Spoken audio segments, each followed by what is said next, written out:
네, 알파고와 이세돌의 대국에서 이세돌이 이기자 전 세계 언론은 이렇게 쏟아냈습니다. 마침내 인간 승리했다. 인간 마지막 자존심을 지켜냈다. 알파고 기권하다. 그러면서 지금 생각나는 건, 그렇다면 인공지능이 가져올 미래의 모습은 어떤 것인가, 여기에 관심이 갑니다. 인공지능 개발 전문가시고 또 아마바둑 5단인 감동근 아주대 전자공학과 교수를 만나겠습니다. 교수님 안녕하십니까? 네, 안녕하세요. 네, 다른 사람보다 교수님은 정말 또 다르게 보셨을 것 같아요. 어떠셨어요? 네. 지켜보시면서. 일단 이번 시합은 인공지능과 인간 대결 역사에 이제 커다란 획을 그은 날로 기억될 거고요. 네. 이 보드게임 중에 가장 복잡하다고 여겨졌던 바둑에서 인공지능이 최초로 인간 챔피언을 이긴 것이거든요. 네. 우선 그 인공지능 기술의 발전에 매진해온 수많은 연구자들에게 좀 찬사를 보내고 싶습니다. 네. 이게 거의 한 60년, 70년에 걸친 공동으로 연구 결과가 마침내 이제 가장 재능이 있는 인간 한 사람을 뛰어넘은 거거든요. 네. 그 다음에는 이제 이세돌 구단에게도 경의를 표하고 싶어요. 네. 분위기가 마치 인류의 마지막 전사가 되어 있는 것 같은데 네. 그런 절박한 분위기에서도 뭐 각종 정보의 불균형, 뭐 불리한 대국 규칙, 온갖 악조건 속에서도 또 게다가 처음에 3연패를 당했지 않습니까? 네네. 그 상황에서도 이제 불굴의 도전 정신으로 마음껏 싸워서 마지막도 일본 초읽기에 몰리기도 하고요. 놀라운 집중력을 끝까지 유지해 불가능해 보였던 승리를 따낸 것만으로도 이제 이미 챔피언의 위대함을 보였다. 네. 이렇게 평가하고 싶습니다. 저는 3국 끝나고 이세돌이 한 말이, 이세돌이 진 것이지 인류가 진 것은 아니다. 그 말이 그렇게 가슴에 와 닿았거든요. 네, 맞습니다. 어제 천재 이세돌은 그냥 한판 이겼는데 이렇게 축하받고 기쁘긴 처음이라는 말이 정말 눈물 나더라고요. 교수님도 아마 그 5단이라고 그러시는데, 바둑이 뭐 체스에서는 그렇다고 치고 뭐 우리 지구 다 그랬잖아요. 또 뭐 무슨 장학 퀴즈 같은 그런 게임에 가서도 다 이기고 다. 근데 이것만은 그래도 무너지지 않을 거라고 하는 그 바둑의 특성이 어떤 것 때문에 그런가요? 일단은 경우의 수가 엄청나게 많고요. 또 네. 이제 바둑인들이 좀 그렇게 믿고 싶었던 것 같아요. 이게 뭔가 그냥 계산으로만은 판단할 수 없는 뭔가 오묘함이 있다. 네. 근데 이제 대부분의 그 전문가들은 그 체스도 이제 사람이 졌는데, 그리고 이제 또 20년이 지났고, 그 바둑도 언젠가는 컴퓨터가 이길 날이 올 것이다. 시간 문제다. 여기는 대부분 다 동의를 했어요. 근데 그게 적어도 한 2, 3년은 남아있을 줄 알았는데 생각보다 좀 빨리 와서 좀 충격적이었던 거죠. 그렇군요. 근데 교수님께서는 IBM의 그 인공지능 왓슨이요, 그거 프로젝트에 참여하시기도 했다는데 맞습니까? 네. 네, 그런 걸 어떻게 만드는 거예요, 도대체? 인공지능이 과연 어디까지 갈까요? 일단은 이제 알파고는 바둑에 국한된 인공지능이고요. 네. 이제 알파고가 잘 됐으니까 이제 이것이 시사하는 바는 바둑 외에도 일단 목표와 규칙이 정확하게 정리가 되기만 하면은 어떤 문제든지 풀어낼 가능성이 있다. 그런 걸 보여준 거죠. 네. 이제 모든 문제가 다 이렇지는 않습니다. 예를 들면은 같은 게임이라도 뭐 포커 같은 거는 정보가 다 공개되지 않거든요. 네. 서로 상대방이 이제 카드를 못 보죠. 그 상황에서 여러 가지 심리전적인 요소가 있고요.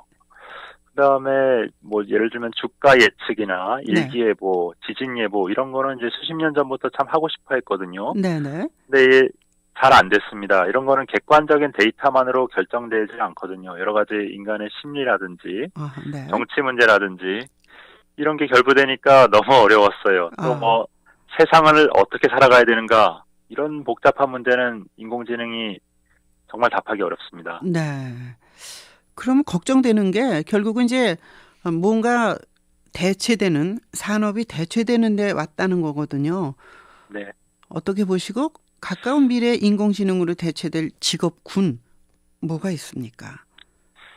일단은 이제 극히 세분화된 분야의 전문직이 오히려 위험하고요. 네.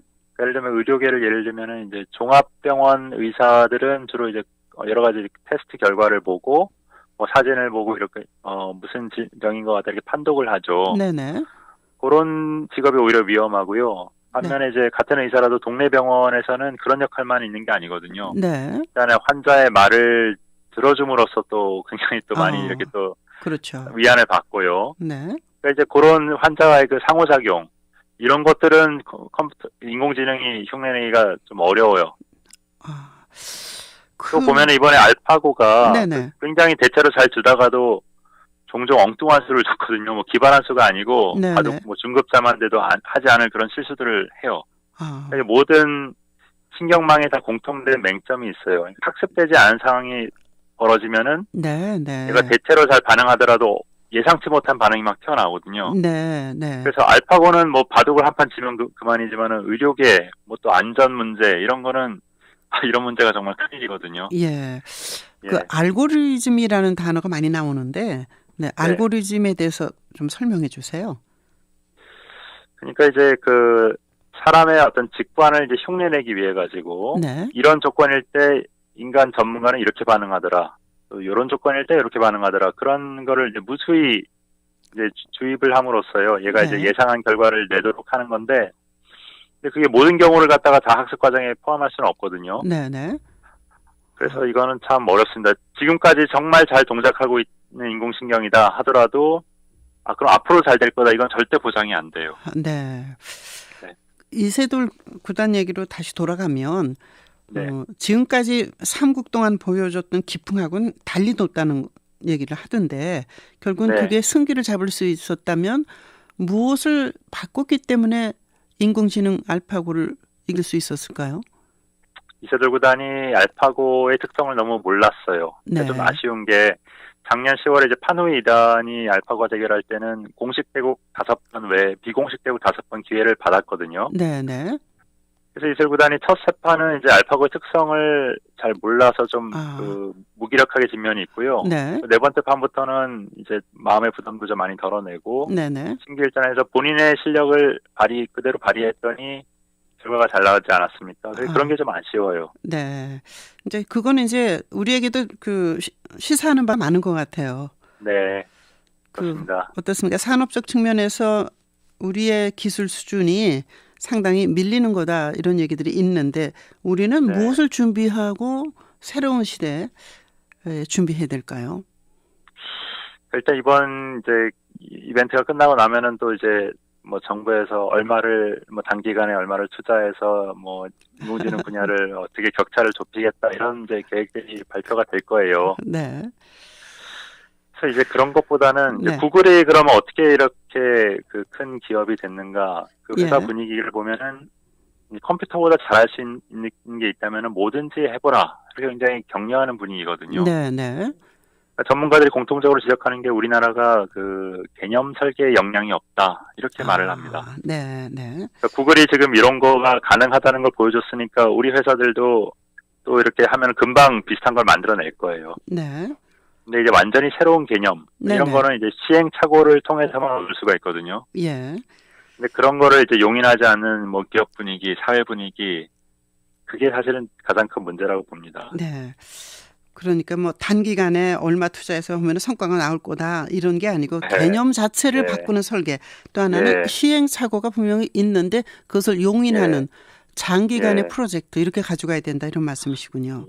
그리고 좀 이렇게 사회 분위기를 좀 가라앉히고 차분히 바라봐야 될 필요도 있어요. 지금 보면은 이제 뭐 인간을 컴퓨터를 지배하느냐, 지배당하느냐 막 이런 문제로 몰고 가는데요. 뭐 이제 그런 위험은 대비해야 되겠지만은 너무 좀 자극적인 논쟁보다는 시급히 지금 논의돼야 될 의제들이 많거든요. 뭐 과도기 중에 이제 실업이 많이 발생할 텐데 이런 고통을 어떻게 분담해야 되는지. 또 이런 새로운 기술이 도입되면은 막 일반적으로 보면 권력과 부의 격차가 더 커지거든요. 그런 거를 또 어떻게 감당할지 이런 논의가 시급해요. 그래서 이제 베스트 시나리오는 이런 이제 인공지능이나 도구를 통해서 모든 인간이 지금보다 더 지능적으로 되는데 도움이 돼야 되겠다. 그런 논의가 됐으면 좋겠습니다. 알겠습니다. 아주 중요한 말씀 주셨습니다. 고맙습니다. 수고하십시오. 아주대학교 감동군 교수 말씀 들었습니다. 8시 11분입니다.